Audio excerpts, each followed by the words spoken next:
꼭 말씀드리고 싶은 게 작년 연말에 못 사서 지금 떨어지면 사야지라고 하시는 분들이 정말 많이 계십니다.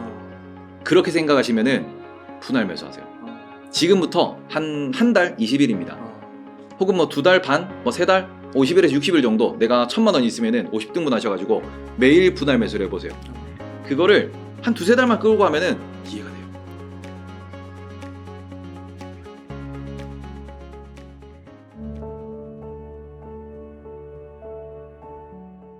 그러면은 만약 현금과 네. 주식의 비중 한 100이라고 했을 때 몇 대 몇으로 가져가면 좋을까요? 저는 주식을 지금 7에서 8. 아, 그 정도로요? 네.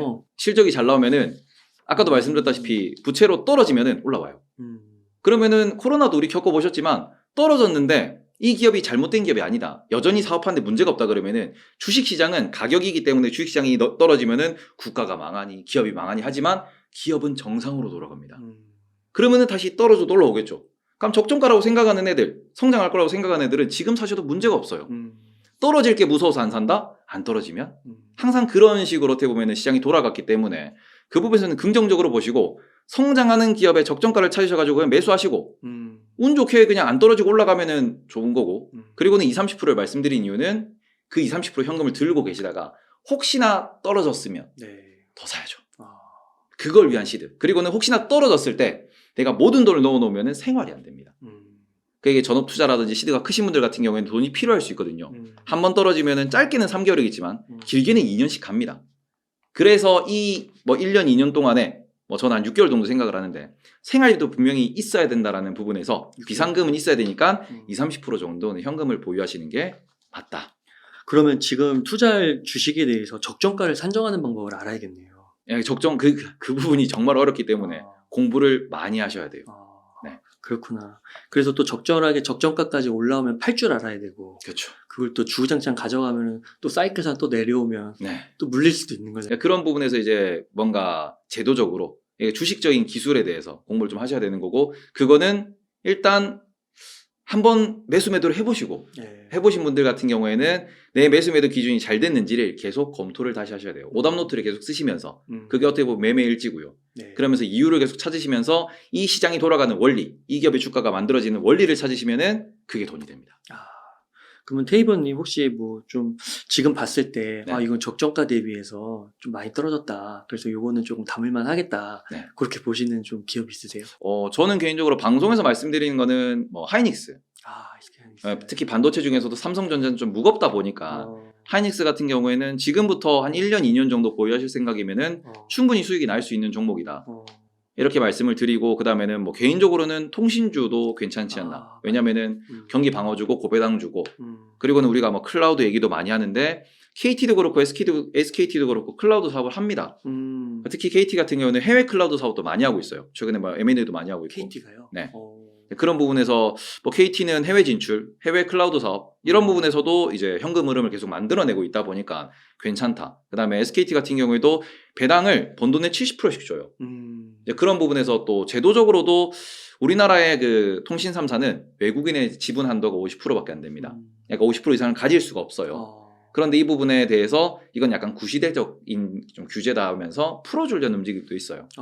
풀어주면은 외국인은 배당 7%짜리를 살 거예요. 그러면은 지금 배당 6~7% 정도면은 은행 이자보다 높은 상황이고요. 앞으로 숫자가 늘어난다. 그리고는 뭐 앞으로 통신은 계속 좋아질 거다라고 하면은 이런 부분에서 이것도 한 1~2년 정도 보면서 모아가시는 것도 괜찮다라고. SK텔레콤은 또 분기마다 주더라고요. 네. 지금 많이 싸더라고요, 진짜. 네. 괜찮은 것 같아요. 근데 이게 통신주가 약간 미래가 없다고 그러잖아요. 성장성. 재미없죠. 네.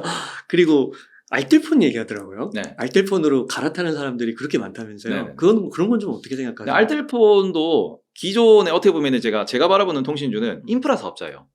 바닥에 망을 깔아놓고 어떻게 보면 이렇게 전 국토에 망을 깔아놓고 그거를 이용하는 비용을 고객한테 받고요. 회사한테 받아요. 그러니까 B2C도 하고 B2B도 하는 거거든요.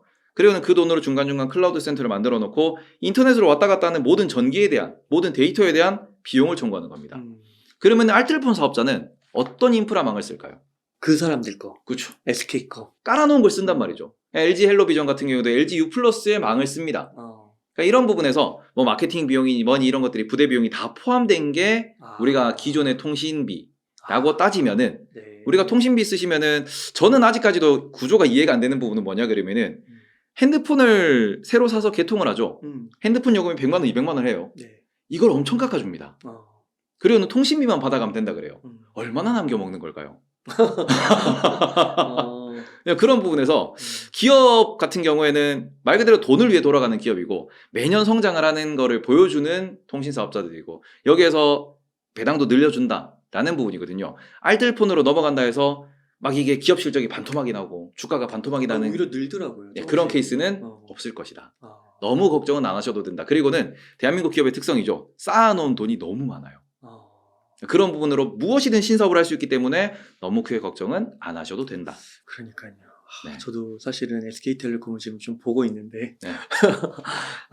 그러니까 이게 보니까 알뜰폰으로 넘어가서 네. 그 주가가 하락하고 있다 네. 이렇게 해석하는 분들도 있는데 그건 좀 과도한 해석이라고 보시는 건가요? 네, 그거 같은 경우에는 일단 최근에 뭐 2차 전지도 그렇고요. 반도체도 그렇고요. 다른 걸 살 게 있어가지고 이게 2022년 차트를 보시면은 2022년도에 다 빠졌는데 통신은 오히려 올랐어요. 그럼 작년에 오른 걸 팔고 작년에 빠진 걸 사는 거는 포트폴리오 측면에서도 당연한 거거든요. 네. 근데 이 부분에 있어서 빠지면 빠지는 이유를 붙이고요. 그럼 더 빠질 것처럼 얘기해요. 네. 오르면 오른 이유를 붙입니다. 더 오를 것처럼 얘기해요. 그러니까 개인 투자자는 더 오를 것처럼 얘기하는 온라인 주식을 사고 그리고는 이게 떨어지면은 더 빠질 것 같으니까 거의 손절을 해요. 다시 올라가죠. 그러니까 주식에 있어서는 본인의 기준, 본인의 공부, 본인의 실력이 제일 중요한 이유가 여기 있는 겁니다. 요즘에 그 SK텔레콤 광고 보니까 네. 그 뭐죠? 그 날아다니는 거, 그 택시. 네. 그게 뭐더라? UAM. UAM. 네. 그거 선전을 하더라고요. 네. UAM 그 날아다닐 때 그 통신망을 뭐 구축하고 뭐 인프라 깔고 뭐 이런 네, 것 네. 같은데 클라우드 만들고 네. 그런 것도 나중에 좀 연결이 되면 호재가 될 수 있다고 보세요. 그거는 호재라기보다는 기존에 깔려있는 망을 어떻게 보면은 이게 저궤도 위성까지 조금 더 확장하는 정도다라고 보시면 되기 때문에 뭐 그런 부분이 크게 막 2배, 3배 성장을 만들어낼 거냐? 그건 어려워요. 그건 어렵고. 네. 그게 또 우리나라가 국토가 좁기 때문에 이게 대한민국이 지금보다 면적이 한 10배가 넓다 그러면은 좀 더 이게 확장성이 있겠죠. 근데 한국이 이제 지구본으로 보시면은 쥐콩만 해요. 이제 이 안에서 우리가 싸우는 거기 때문에 성장이 좀 크지는 않을 것이다.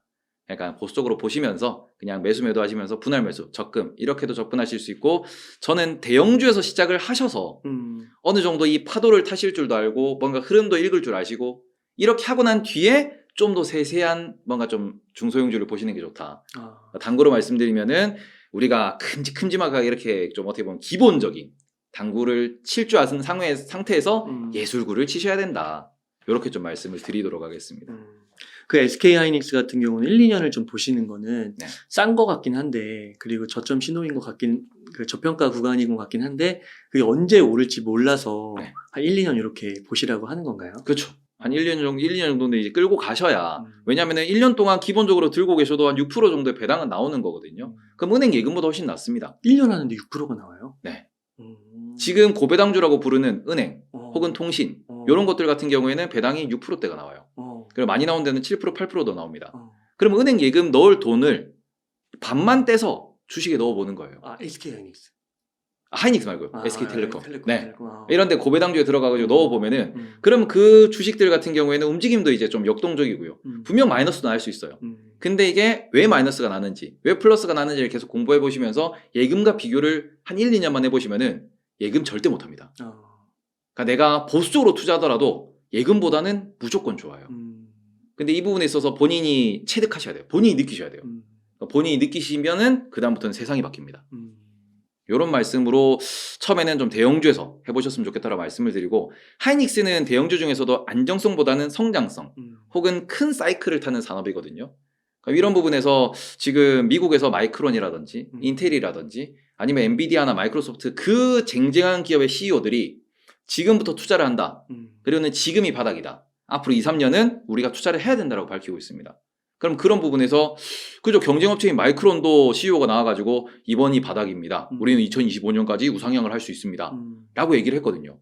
그 우리나라도 지금 보시면 삼성전자가 겨우겨우 흑자를 했고 반도체만 적자가 뭐 4조 이렇게 쌓였다. 하이닉스는 적자가 어마어마하죠. 적자가 쌓였다라고 하는데 이거보다 더 안 좋아질 거냐 그러면은 모두가 입 모아서 아니다. 지금이 바닥이다. 네. 지금보다 안 좋아지면 다 망해요, 회사. 아, 그러니까요. 그 지수적으로 봤을 때도 작년 말에 그때 사야 된다고 많이들 얘기하셨고 바닥이라고 얘기하셨는데 못 사잖아요. 그렇죠. 그러니까 이게 참 지금 어떻게 보면은 그게 반도체 쪽으로 이게 딱 그 데칼코마니처럼 네. 벌어진 게 아닌가 싶기도 하고요. 꼭 말씀드리고 싶은 게 음. 작년 연말에 못 사서 음. 지금 떨어지면 사야지라고 하시는 분들이 정말 많이 계십니다. 어, 그렇게 생각하시면은 분할 매수하세요. 지금부터 한 달 20일입니다. 혹은 뭐 2달 반, 뭐 3달, 50일에서 60일 정도 내가 1,000만 원 있으면은 50등분 하셔가지고 매일 분할 매수를 해보세요. 공부해서 관심 있는 좋다고 하는 종목에 대해서 좀 공부를 하셔가지고 매일 얼마씩을 사보세요. 매일 한 주씩을 사보세요. 그거를 한 2-3달만 끌고 가면은 이해가 돼요. 왜 사라고 하는지. 그리고는 왜 빠지면은 사야지라고 했던 그 마음이 잘못된 건지. 이 부분에 대해서를 이제 딱 그 체득을 하시면은 이걸 몇 번만 경험해 보시면은 완전 경험치거든요. 경험만 해보시면은 나는 앞으로 이렇게 투자를 해야 되겠구나. 그리고는 이제 좀 더 큰 파도도 보시고 작은 파도도 보시고 하시면서 돈을 버시면 됩니다. 네. 너무 좋은 것 같습니다. 그러면 테이버님 끝으로 시청자님들께 좀 하고 싶으신 말씀이나 강조하고 싶으신 말씀 일단 부탁드릴게요. 네. 제가 뭐 어떻게 보면은 맨날 저렴한 종목만 찾다가 2020년도도 그렇고 2021년도도 그렇고 많이는 못 벌었어요. 그래도 한 30% 보셨잖아요. 예, 그렇죠. 부끄럽게도 뭐 30-40% 정도씩을 벌었는데 많이 버신 분들은 10배도 벌었죠. 그런데 제가 한 가지 자신하는 거는 작년에 저는 안 잃었어요. 그리고 지금은 작년에 벌 걸 이미 장이 좋으면서 다 벌었습니다. 그리고 이거는 제가 매일매일 방송을 하기 때문에 시청자분들이 다 알고 계세요. 근데 이 부분이 핵심이 뭐냐 그러면은 그죠? 2년 벌고 1년 쉬고 또 지금 더 벌고 있는 중이에요. 그러면은 플러스 제로 플러스죠. 계속 쌓아나가셔야 돼요. 근데 주식시장에 딱 처음 뛰어드시는 분들 같은 경우에는 뭐 1년에 몇 배를 벌었대. 쟤는 뭐 해가지고 얼마를 벌었대. 차를 샀대. 뭘 바꿨대. 이걸 들으시고는 나도 쟤처럼 할 수 있구나예요. 근데 우리가 TV 나오는 뭐 나는 이렇게 공부해서 서울대를 갔습니다. 이런 친구들 보시면은 그 뒤에 있는 수많은 고생과 수많은 노력은 얘기를 안 하고 결국 우리는 서울대를 갔다. 네. 서울대 공부법만 취하려고 하십니다. 그렇죠. 주식시장도 마찬가지예요. 근데 이거는 돈이 걸린 겁니다. 말 그대로 그런 공부법은 내가 시간을 투자해보고 아니면은 안 되는구나 하고 다른 걸 하시면 돼요. 근데 자본주의에서 돈을 들여서 내가 직접 뭔가를 한다라고 하는 것은 내가 과거의 시간을 들여서 번 돈을 날리는 거죠. 그러면은 내가 지금부터 시간만 날리는 게 아니고 과거 시간도 같이 날리는 거예요. 그래서 저는 이런 부분에 있어가지고 지금은 그러니까 최근에는 어떻게 보면은 많이들 공부를 하셔가지고 많이 바뀌셨는데 아직도 보면은 여기를 안 좋게 보시는 분들도 많이 계시고 그 다음에는 아직까지도 무서워하는 분들도 많이 계세요. 근데 초보 운전 때는 무섭습니다. 근데 운전을 어느 정도 해보면은 너무 쉬워져요. 그리고는 운전이 당연해지죠.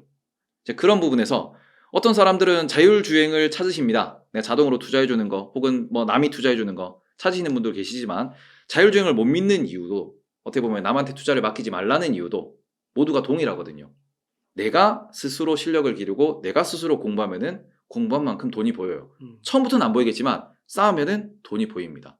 이 부분에 있어서 꼭 다들 부자가 되셨으면 좋겠고 그리고는 부자가 되는데 저도 도움이 될 수 있도록 노력하고 싶고 나중에 돼가지고 저는 항상 말씀드려요. 제 주변 지인들이 강남의 한쪽 스트리트를 다 사가지고 제가 나중에 길을 하나 만들 겁니다. 테이버로드.